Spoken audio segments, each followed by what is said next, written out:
Hi, Kim. Hey there, Miss Sarah.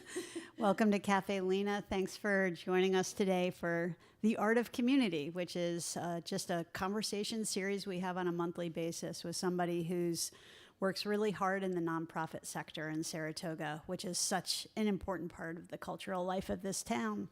So it's been a wonderful series of conversations, and welcome to everybody who's in the room today and anybody who's tuning in online.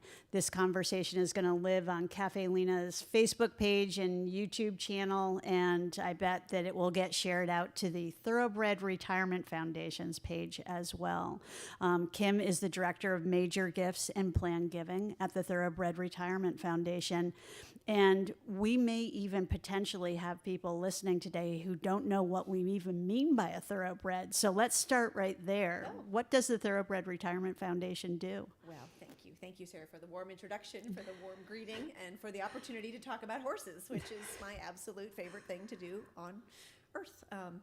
But the Thoroughbred Retirement Foundation focuses specifically on one breed of horse. And while I will admit I love them all, our organization focuses on this one breed that is quite simply the most human-designed equine that you might imagine. And it is the racehorse that we all know here in Saratoga that bring our town together for the lively summer meet. Those particular horses, that breed of horse, are brought into this world by humans with a lot of intention and a lot of thoughtfulness, and then they are put into their racing careers to do their very best. They do that. They give their whole heart and their whole being to whatever task they're given. Some are fast, some are not, but they're all fully engaged in whatever their purpose may be. So our organization is devoted to them. Our mission is to save thoroughbred racehorses who are no longer able to compete on the racetrack from possible neglect, abuse, and slaughter. So we are there for them, because they were brought into this world by us, and we believe they are destined to have and should have a happy, healthy life. So our work is specifically with those horses that finish their racing career and either at the moment they finish their career cannot pursue another athletic career, which means they finished with an injury that makes them not rideable, or they've actually finished their racing career and they've had a wonderful second, third, or fourth career, but now they've reached an age where they're no longer rideable or useful, as some might say, not us, and they are once again vulnerable. So we take in the most vulnerable of the thoroughbred racehorses, and we make a promise of a lifetime to them. We take them into our herd where they'll be safe for the remainder of their days, and we make a promise that they'll never have a bad day. And we live with them, and they live with us until that last day. And I think I would like to live with them. Yes. And I am often asked, do you have something like that for people? So we do well by them because they give so much. They give every single ounce of themselves to the humans who care for them. And that is why it's such a joy to do what we do. And so let's also just share the math a little bit, because I think that can come as a big surprise to people. Humans are ready to compete in the Olympics at the soonest around age maybe 14 or so. So how old are these horses when they start working? When they start working, they start at the starting gate pretty early as a thoroughbred racehorse. They are first. They're the first handled, honestly, before they even enter the world. I always say thoroughbred horses actually have human hands on them before they hit the ground, and they are handled from the very young age. But their first year, sort of under tack, will be their 2-year-old year, and it is actually, a whole divergent path for our conversation is what makes the Saratoga race meet so special, is this specialty of 2-year-old races. So 2-year-old is when it begins. That is the answer is they can start. They don't all start at 2, but they can. And again, we have the greatest 2-year-old racing in the country here in Saratoga. The real quick trick is how long do they live? Right. And so they might run 2 years, 3 years, 4 years. Some of them will even run till they're like 8. If they really love it and they're just good at it, and that's terrific.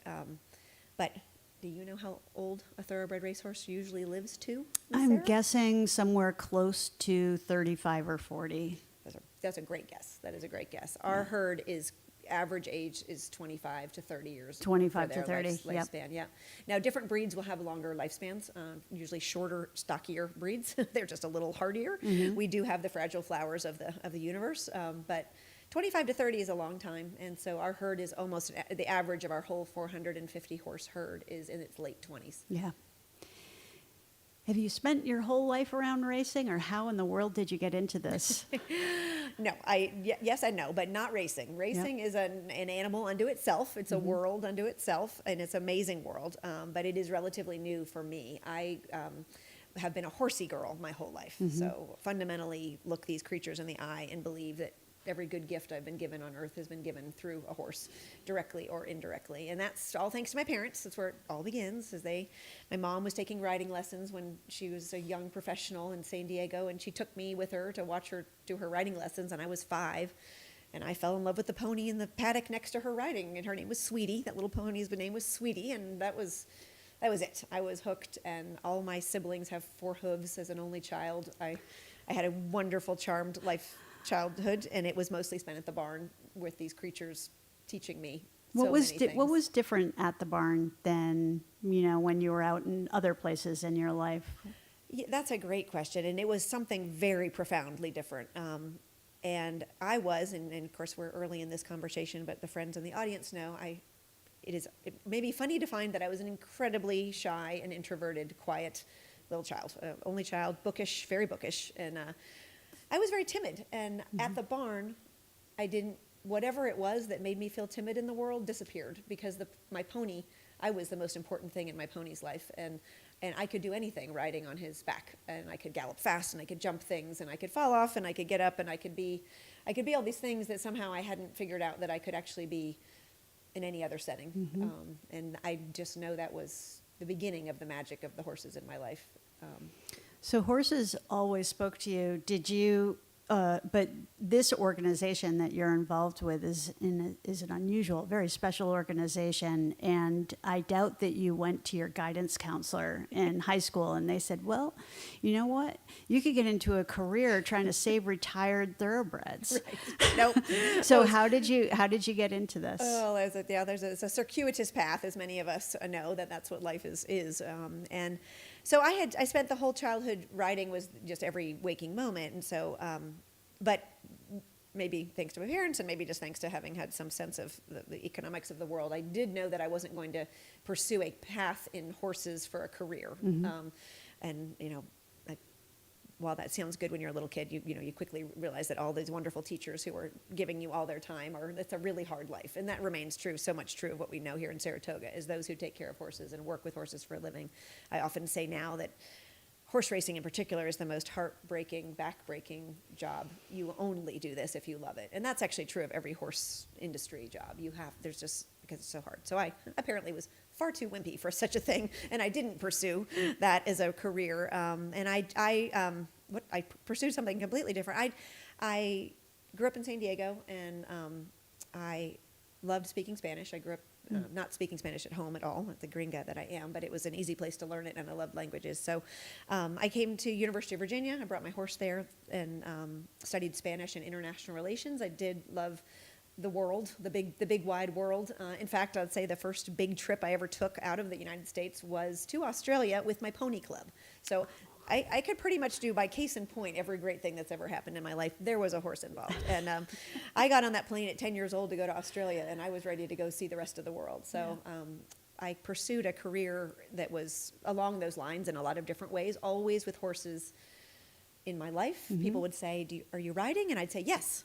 Oh, well, I guess it's been a couple years. It feels like still who I am. So it really was much, much later in life that the universe did its magic and put me where I was supposed to be, that put me in this role. But it was never an intentional, actually, very much getting to our impact sector topic. I had a big vision for how I was supposed to contribute to the world. So that has always been in me, is the service to others. But always did that as my spare time and my volunteer work. And this is my first job where I've actually been fully in a career role dedicated to a cause that's making the world a better place. So it feels like I'm still very new. I'm still very new at something that I've been working at for 52 years. Understood. There are about 3 things that you just said that I want to pounce on, but I'm gonna pick to go in this direction right now. A lot of senior staff in nonprofit organizations have really had no formal training in that. You know, if you're senior staff in a bank, you probably have a finance degree. If you know you're senior staff in a construction company, you know business. So what did you know going in? What didn't you know, and how did you learn it? Yeah, that's very true. I very much am that exhibit A of a whole life of career, a whole bunch of things I've done, which I enjoyed all of them, and I learned many things from them. But I have never had a job like I do now, and I very much that example. So I think, you know, the joy of that at this point in my career, you know, the incredible gift is to say that every single thing I've ever done until I arrived in Saratoga prepared me to be in the job of my dreams, where it doesn't feel like a job, it's a calling. It's almost embarrassing to call it a job. I mean, it isn't. I'm not embarrassed at all, but I just know that this is what I was designed for, and all those things I've done in all these different business settings, they're what I need to do my work. But I have friends who say, so are you just making this all up?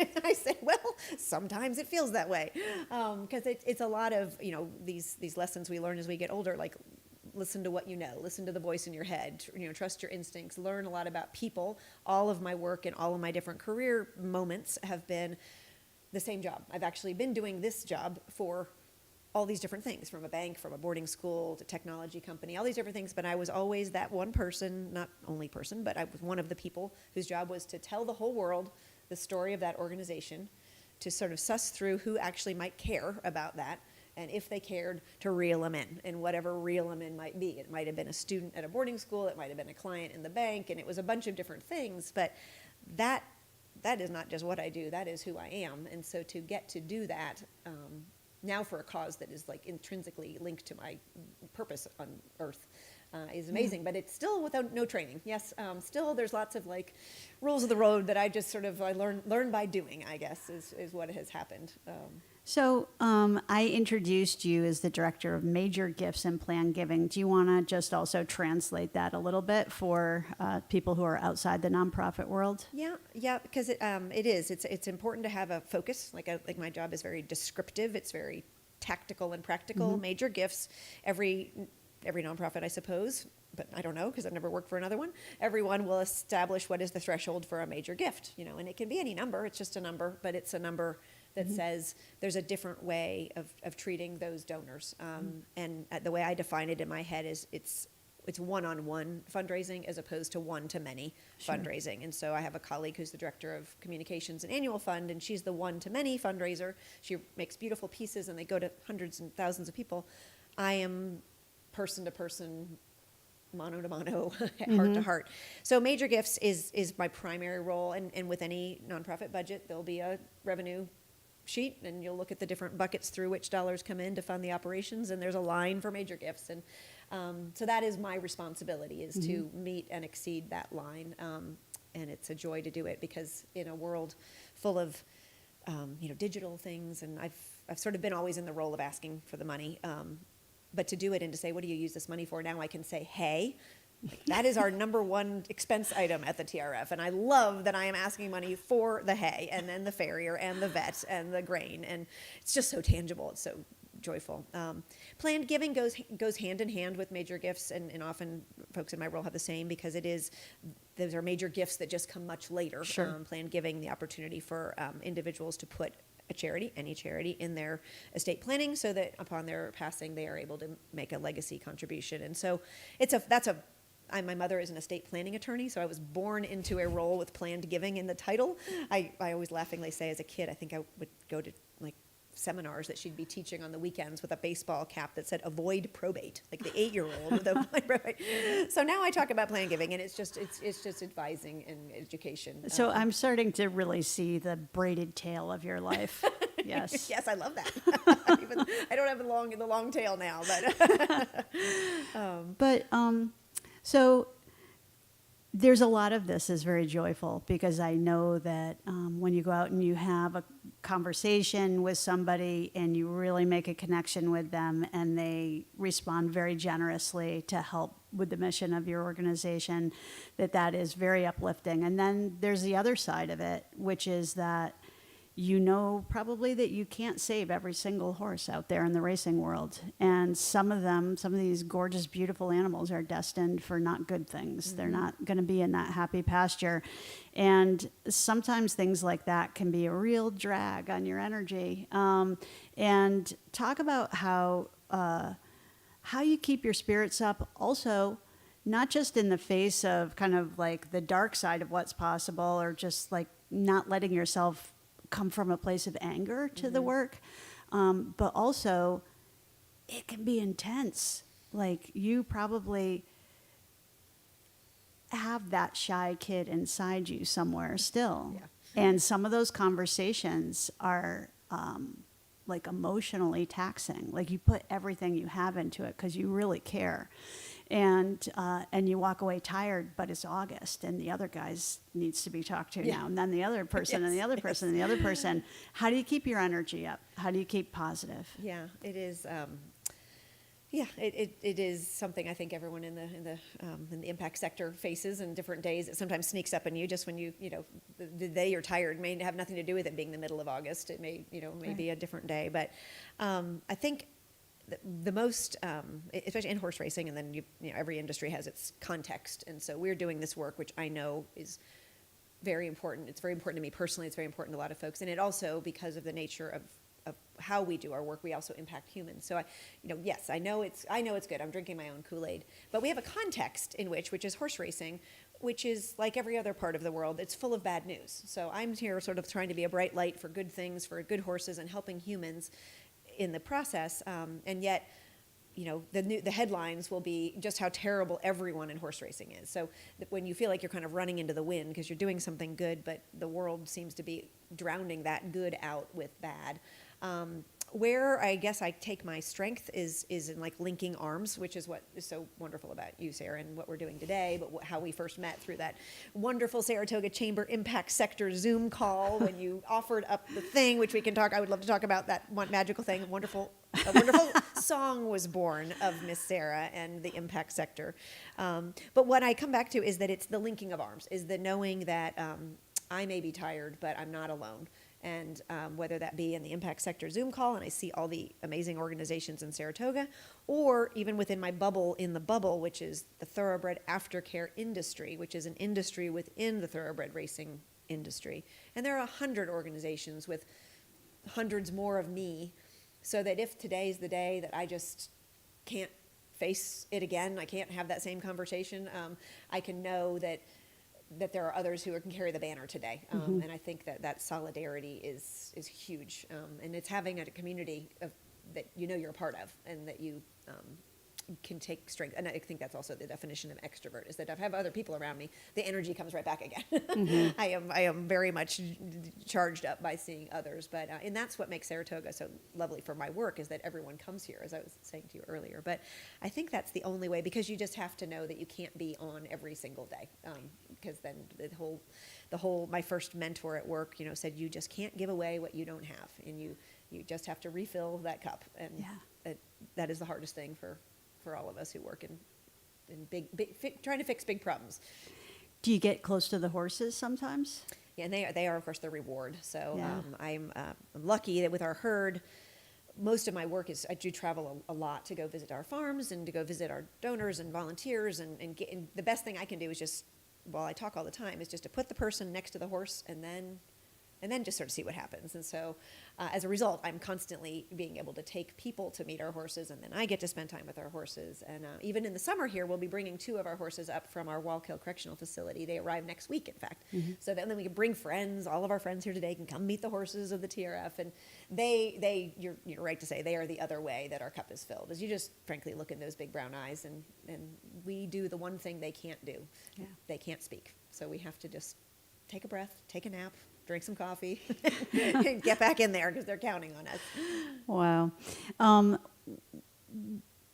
then there are those moments where something just purely magical happens, maybe beyond what you'd even dreamed of. What's your favorite part of the job? Well, my favorite part of the job is watching how these horses, these magical horses, who I'm so grateful to personally, how they change the lives of the people who care for them.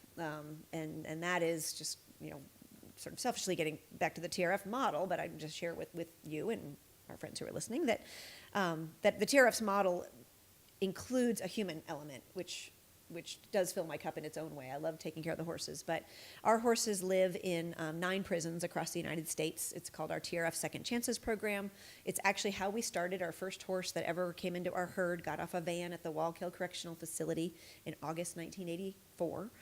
And ever since then, we've been putting horses in prisons where they are powerfully changing the lives of each and every individual who's caring for them. And so the greatest thing for me, which is the ultimate recharge, is that I get to go to those programs and I bring a guest like you, Sarah. You're welcome. I will take you to prison any day, I promise, and you get to come home too.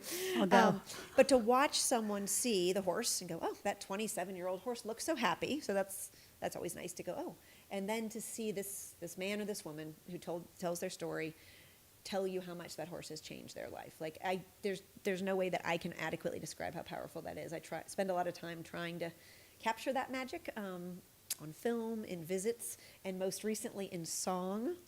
Would you like to answer a question for me to say, how Sure. did you come up with the True Songs idea and maybe tell our story of how we first connected? Sure. So, True Songs is a program that's been done a couple of times here at Caffe Lena. It's going to be done again this November. And throughout the year, we bring music out to different nonprofits that serve the community and try to make nonprofits in our community, try to make their story visible by doing these kinds of conversations. And I just think that music is part of creating a healthy world and a healthy community. And I think that every mission of every nonprofit is also fundamentally about making a healthier world and a healthier community. So I think that we have a lot in common, and I'd like to make that visible. So True Songs features 6 organizations. I reach out to our network. I say, who has worked with somebody who has really benefited from your mission in the last year? That person, finding that person who's willing to share their story in a public setting. We find those 6 people. It could be somebody who's been homeless, hungry, in prison. It could be somebody has a chronic debilitating illness. It could be somebody who, has benefited from the nature trails, or the farm. I'm thinking of Plan and Pitney Meadows. Mm-hmm. Okay, then we take that person and we pair them with both a storytelling coach and a songwriter. And they get that person's story. They create, the songwriter creates an original song that captures the emotional essence of the story. The storytelling coach helps the person sort of whittle their story down to a performable 10-minute piece. Then everybody gets on this stage and performs for a full house of people. And it is incredible to hear somebody usually shyly and slightly awkwardly, share a story about their life that's like the most, either like the biggest moment of like their path turning, either to a painful place or to a better place. And it's usually both. We hear the pain and we hear the recovery. And then you kind of say like, wow, that must have been hard. And then the songwriter will play their song. And that's when the floodgates break loose, because there's something about music that helps us open not just our intellectual mind or like, the mind that thinks about what the best program is or how to solve the problem or anything, but just makes you think human heart, just human heart and feeling right there with the person. And so we worked with somebody who had benefited from your work. You want to talk about that? Well, that was such a gift. Thank you, Sarah, because it was such a gift to be given this opportunity.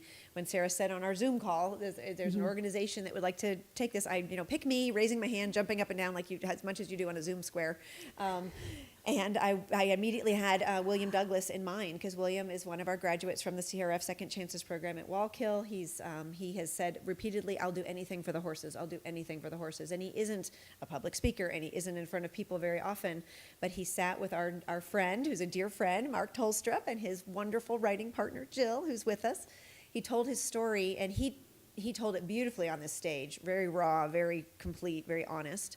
And then it was captured, as you've said much better than I can that the essence of the story was captured in this beautiful song that Mark and Jill wrote, performed, called For Horses and Men. And that's what I said, coming back to what's my favorite thing about my job, is that when I can get that message, that magic, that feeling out, because I get a lot of it. I'm really lucky. I'm the luckiest person I know, because I get to regularly experience this beauty, but to capture it in a format that can transcend walls, countries, time, space. Music is like that. Yeah. So this is just the beginning, as Miss Jill knows. We are planning to find more ways, and it was a gateway. It was a tremendous gift you gave us, Sarah, Fantastic. to capture that. And I'm so glad, because, you know, the thoroughbred racing world, there are probably many people in it who benefit from it, who've given their whole lives to it. You know, sitting at trackside, maybe horse owners and so forth, who've never met an incarcerated person in their life. Yep. And yet that horse brings you all into a space where you're all one. absolutely. Yeah. Absolutely. That is among their magical powers. They bring us all together across all boundaries and backgrounds, and they bring us together. Amazing. So I'm trying to think. Whoops, that was a horse sound. I'm going to feel like I need to move forward now.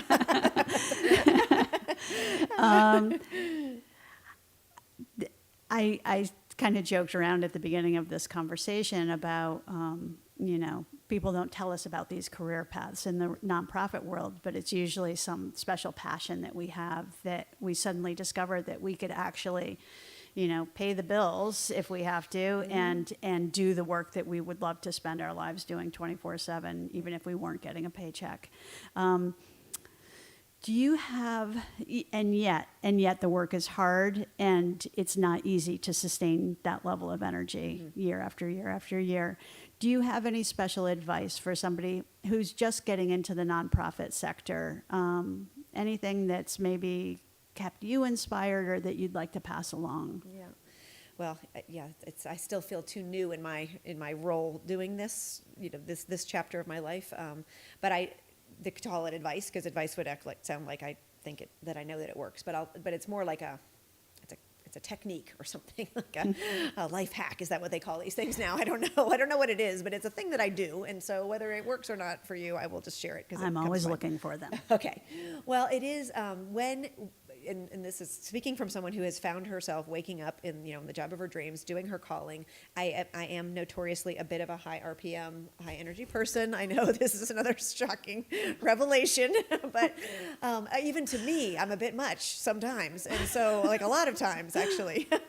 So here's my life hack, is what I realize I need to do, like a toggle switch in my brain, is I have to switch off topic, because when you love what you do, and everyone who's in this room is one of these people, that's why you're all here listening to us, is that when you love what you do, you can do it all the time, forever, every day, every minute, wake up, and that is great and wonderful, but it's the perfect recipe for burnout, and you also drive everybody crazy around you, like that I get right away, and that's what my husband is in my life too. It's like, he's constantly, this is his favorite gesture, which is they turn it down a notch. And I'm like, yeah, the button is just broken. I don't know, it just spins.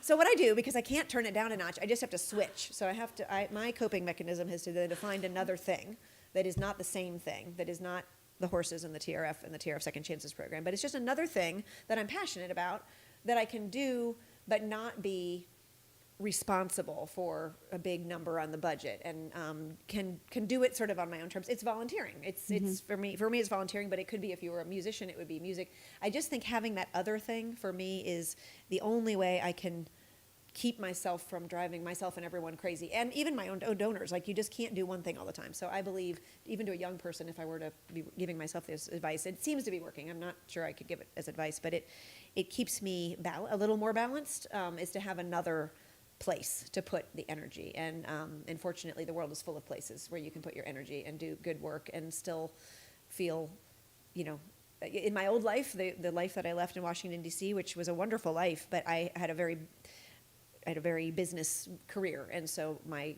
other thing was my nonprofit work, and it was being on a board and being a volunteer. And I just did that to, like, keep myself sane. And so I did it then. Now that I'm in doing the work I love, I thought, it's sort of, this is a sidebar, but when you move to Saratoga, my best friend who, she said when you move to Saratoga, the place you've been on vacation, go for 20 years. Now you're going to have to find a new place to go on vacation. And, and I said, it actually kind of feels like I'm on vacation all the time here. So that's the same thing with work, is that you have to find that other thing. So I guess the long and the short of it is I'm very grateful, and I'll go ahead and say who they are because my dear friend Mark and Jody are here. My other project, which I have just found so much joy in refilling my cup, is my volunteer work with the New York Racetrack Chaplaincy, which is an amazing group that touches so many lives, and it's very similar, right? It's not like exactly like I'm going from like Mars to Venus in my themes. It's still horses, it's still people, but it's a very different animal, and my role is so different. I'm just a volunteer, and I just send a lot of email, which I'm very verbose with, but it's just so fun to have something where I can just be helpful, but I'm not really in charge of anything. I love that. I love get it. that. It's like we were saying earlier, it's like going to other people's parties. When you plan a lot of parties, it's really great to go to someone else's party, and I feel that way about it. I organize a lot of volunteers for the TRF, but I love being a volunteer and just doing what is helpful for somebody else. And it's so good to see it from the other side too, because you're asking that of other people all the time. All the time. Yeah. So before we close, this is the last thing I want to say. You have a really cool looking book on the table. I want you to tell me why you brought that book and if there's anything you'd like to share from it. Oh, thank you, Sarah. Well, I have been looking forward to our chat because I remember, and I'm kind of crazy with dates. So whenever you said this was going to be June 7th, I'm like, okay. So, didn't need a reminder, I'll be here. But I've been thinking about sort of how everything about these conversations, and this is not going to be that now you get to hear my life story. If anyone wants to hear it, it's available. But where did my interest in the service sector come from? I mean, and so I've been thinking about that a lot ever since this invitation has been extended, not because I thought that was sort of what we needed to talk about, but I kept, in my head, I always refer to this book. And like, it's actually this book, it's this edition, it's this actual piece of physical material, not like the concept of this book. This book made its way into my life, and it is called How to Make the World a Better Place. And I received it. I don't know. I might have even bought it, but it was in college. It was when I was at University of Virginia. I was a double major in Spanish and international relations, and my mission was, I believed I was going to go do international development work, and I was like going to go make the world a better place, predominantly in some country far, far away. And as much as this book has been with me ever since then, so that's now certainly well over 30 years, and I feel like it was the first sort of physical manifestation of, I'm going to try to do this. I think this is my purpose. And I've referred to it a lot. And when we were getting ready to have today, I thought, I'm going to go see if I still have it. I think I do. I feel like I never would have gotten rid of that book, but we've moved and all these things, and I wondered if I could put my hands on it. So the fact that I, yesterday morning, went to a place and it was there was a huge win. And it sort of means that it is way back then, 30 years ago, I wanted to do this. And now, all these years later, I actually know that I am. And I'm grateful that I have that opportunity. Thank you for doing the work that you do, for throwing so much energy into it. It is my pleasure. And doing it really well, because it saves lives, and it makes the lives of a lot of people going through a tough time in their lives in behind bars so much richer and better, and they get seen by these animals and get that relationship and get respected, and it is a path to healing, and I know that. So thanks for just being so creative and dedicated, and it was great to have time to talk to you. Thank you so much for having me, Sarah. What a treat. This has Have a been great delightful. summer. Oh yeah, I'm excited for the summer. I'll see you at the right. racetrack. Good. All right, good.